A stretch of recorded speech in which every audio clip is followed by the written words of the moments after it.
On the CTV News at 6. When the system fails the most vulnerable in society. We want to know why the Sudbury Children's Aid Society paid to protect this pedophile's identity. A Sudbury foster father is sentenced for a horrible crime. Good evening. A shocking and disturbing case of child abuse in Sudbury. A young girl was repeatedly molested by her foster father, even becoming pregnant by him. Today, the victim was in court for the man's sentencing, and outside, protesters were demanding answers from Children's Aid. CTV's Alana Everson reports. These protesters are demanding more accountability from Children's Aid. They're protesting outside the Sudbury courthouse. Inside, a 65-year-old foster father is being sentenced for raping a young girl in his care. I want people to get the message. It's not okay to sexually abuse children. 65-year-old Douglas Claces pleaded guilty to 1 count of sexual exploitation. The court heard the girl was repeatedly molested, beginning when she was 11 years old.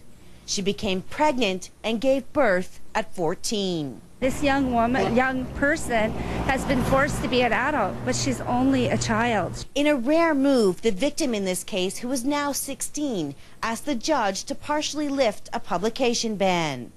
In particular, the name of her abuser and the fact it happened in foster care.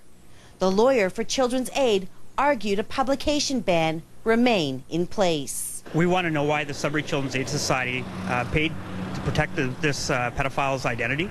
We want to know who authorized it within the Children's Aid Society. Children's Aid says it was trying to secure confidentiality for the victim. I think the public has a right to ask the question, and I think we also have a responsibility to answer to the question as to whether or not the Children's Aid Society protects the interests of perpetrators. And in fact, we never have, and nor would we ever. The interests, our main priority is always the protection of children. When the allegations surfaced, Children's Aid says it was horrified and went public to find out if there were more victims. We would continue to ask for any information that may lead to any further offenses or compromising of children in this community. We always invite the public to continue to be an ally in our protection of children. The judge called the crime a heinous betrayal of trust. Claces showed no emotion when the judge handed him a 7-year jail sentence. Michelle, the young victim, is now raising the baby on her own. All right, thank you, Alana. CTV's Alana Everson in Sudbury.